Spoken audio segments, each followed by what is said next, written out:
विनय और राधा एक दूसरे से बहुत प्यार करते थे। राधा, आज मैं बहुत खुश हूँ, बहुत ज्यादा।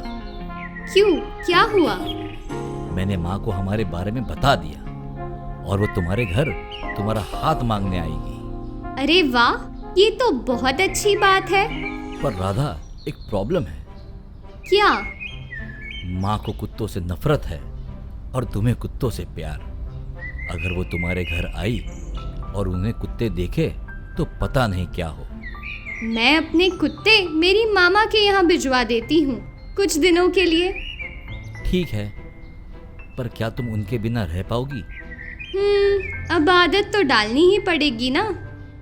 जब विनय की माँ शशिकला राधा के घर आई तो उन्हें हर चीज अच्छी लगी और दोनों की शादी तय हो गई। लगभग 1 महीने बाद विनय और राधा की शादी हो गई और वो लोग खुशी खुशी एक साथ रहने लगे।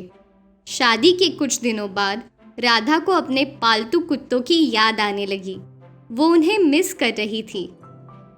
एक दिन बातों बातों में राधा ने अपनी सास को पूछा, सासू माँ, विनय बोल रहे थे कि आपको कुत्तों से नफरत है, लेकिन क्यों, ये उन्हें भी नहीं पता। नफरत तो है।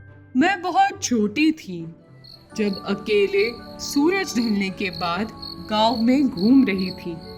अचानक कुछ जंगली कुत्तों ने मुझ पर हमला कर दिया और मुझे बहुत चोट आई। बस उनमें से एक चोट का निशान अभी तक मेरे सिर पर है। ये देख, तब से मुझे कुत्तों से नफरत है। ठीक है। अब राधा क्या कर सकती थी? उसके पास कोई पर्याय नहीं था। एक दिन जब राधा सामान लेकर घर की ओर आ रही थी, तब उसे एक कुत्ता दिखा जो भूख से तड़प रहा था। राधा को उस पर तरस आ गया। राधा ने अपने झोले से बिस्किट का पैकेट निकाला और उस कुत्ते को दे दिया। जब राधा जाने लगी तो वो कुत्ता भी राधा के पीछे पीछे चलने लगा। अरे मेरे बाप, तू मेरे साथ जाएगा तो मेरी सास मेरी जान ले लेगी। वो कुत्ता नहीं रुका। राधा उसे अपने घर के पीछे की गली में ले गई। अब यहीं रह, मैं रोज तुझे खाना खिलाऊंगी। इस दिन से वो कुत्ता रोज खाना खाने राधा के घर के पीछे की ओर आता था। कभी कभार इस कुत्ते की भौंकने की आवाज राधा की सास को सुनाई देती। ये कौन सा नया कुत्ता आ गया है गांव में? रोज भौंकते रहता है। मैं भगाती हूँ उसे, आप आराम कीजिए। और राधा चुपके से रसोई से रोटी निकालकर कुत्ते को खिलाने के लिए ले जाती थी। बहुत जल्दी राधा और वो कुत्ता दोस्त बन गए थे। एक रात जब सब सो रहे थे, तब राधा के घर में चोर आए। चोरों ने बड़ी सफाई से घर की एक एक महंगी चीज अपने झोले में भर ली। वो चोर पीछे के दरवाजे से भाग निकलने देख रहे थे कि कुत्ता भौंकने लगा, जोर जोर से। भौंकने की आवाज से घर वालों की नींद खुली। चोर हड़बड़ा कर भाग निकलने देख रहे थे कि कुत्ता उन पर झपटा और उन चोरों की झोली वहीं गिर गई। लोगों को आता देख चोर भाग निकले।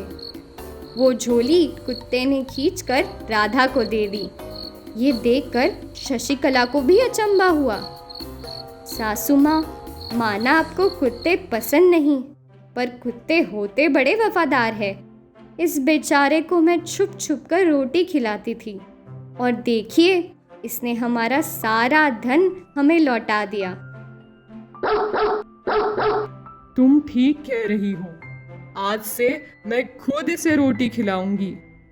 इस दिन से शशिकला ने उस कुत्ते को अपना पालतू कुत्ता बना लिया और वो उनके घर का सदस्य बन गया।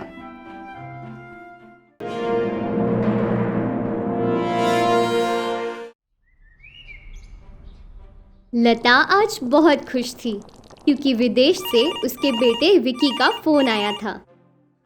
बेटा तू सच में अगले हफ्ते घर आ रहा है? ये तो बहुत अच्छी खबर है। आराम से आ और अपना ख्याल रख। लता का बेटा विकी विदेश में पढ़ाई करने गया था और अब 3 साल के बाद वो वापस घर लौट रहा था। ये खबर सुनकर लता फूले ना समाई। वो घर भर चिल्लाने लगी, अजी सुनते हो? जल्दी यहाँ आओ। क्या बात है भाग्यवान, क्यों इतना चीख रही हो? विकी अगले हफ्ते घर आ रहा है। अरे वाह, ये तो बहुत अच्छी खबर है। और पता है, मैंने उसके लिए एक लड़की भी ढूंढ ली है। इस बार जब वो आएगा तो उसकी शादी करवा ही देंगे। यहाँ लता विकी की शादी अपनी पसंद की लड़की से करवाने की सोच रही थी और वहाँ विकी अपनी गर्लफ्रेंड के बारे में माँ से बात करने वाला था। Anna, my mother would be so happy seeing you. खबर मिलते ही लता ने तैयारियां शुरू कर दी। उसने घर पेंट करवाया, फर्नीचर बदलवाया और विकी का कमरा भी साफ करवा दिया। अब सब अच्छा लग रहा है। कल जब विकी आएगा तो खुश हो जाएगा।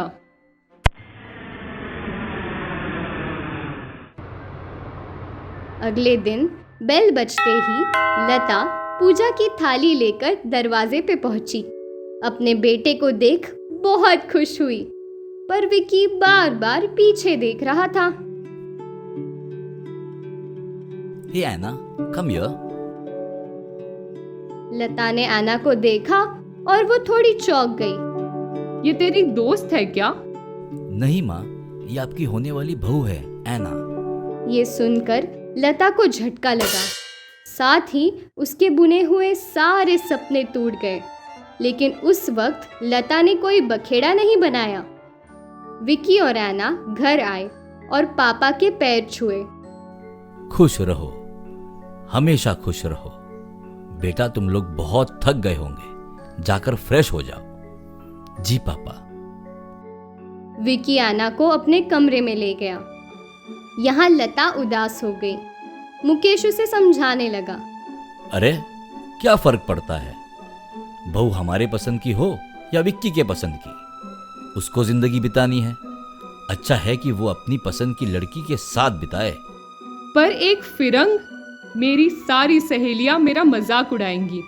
बोलेगी कि अपने बेटे को अपने काबू में न रख पाई।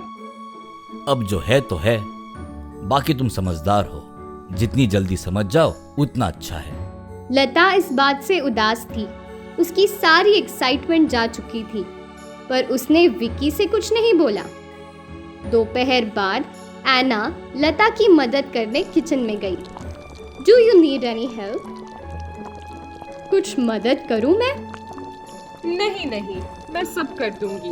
वैसे भी तुम्हें खाना बनाना वगैरह कहाँ आता होगा। मैं सीख सकती हूँ। अच्छा है, अब तुम्हें खाना भी सिखाना होगा। कोई नहीं, 1-2 दिन आराम कर लो, फिर मुझे ही तुझे सब सिखाना है। जाओ, विकी तुम्हारी वेट कर रहा होगा। ओके। इस रात जब सब सो गए तो एना जगी थी। May be wikis mother doesn't like me. यही सोचते सोचते जब एना ने खिड़की से बाहर देखा तो उसे एक चोरों की टोली दिखाई दी जो घर से कुछ लूट कर ले जा रही थी। वेट! एना खिड़की से कूद गई। उसने चोरों को रोका और उनकी अच्छे से पिटाई करने लगी। चोरों की चीखें सुनकर आसपास के पड़ोसी जग गए। जब सब बाहर आए तो अरे वाह बेटी, तूने तो इन चोरों को अच्छा सबक सिखा दिया। वैसे तू है कौन? ये मेरी होने वाली बहू है। लता को अपनी बहू की तारीफ सुनकर बहुत खुशी हुई और अब उसने अपने बेटे की पसंद की लड़की से कोई गिला शिकवा नहीं था, क्योंकि अब लता की सहेलियां लता की तारीफ ही कर रही थी।